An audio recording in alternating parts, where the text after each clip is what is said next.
মির্জা ফখরুল সাহেব যদি ধর্মান্ধ না হয় সে ধর্মের অনুসারী হতে পারে না। ইসলাম ধর্মের অন্ধ, আমরা মুসলমান, আপনি কোন ধর্মের অন্ধ?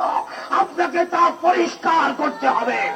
আবুল সরকার যে আল্লাহর নামে কটূক্তি করেছে তাকে দৃষ্টান্তমূলক শাস্তি দিতে হবে, ফাঁসির কাস্টে ঝুলাতে হবে।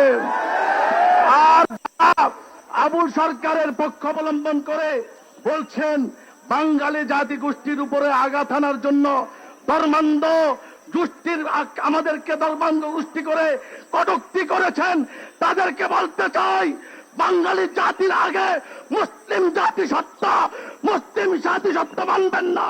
বাংলাদেশে রাজনীতি করতে দেওয়া হবে না, হবে না, হবে না ইনশাআল্লাহ। আবুল সরকারের যদি দৃষ্টান্তমূলক শাস্তির ব্যবস্থা করা না হয়, আমরা হেফাজতে ইসলাম প্রশাসনের বিরুদ্ধে আন্দোলন করতে বাধ্য হব। মির্জা ফখরুল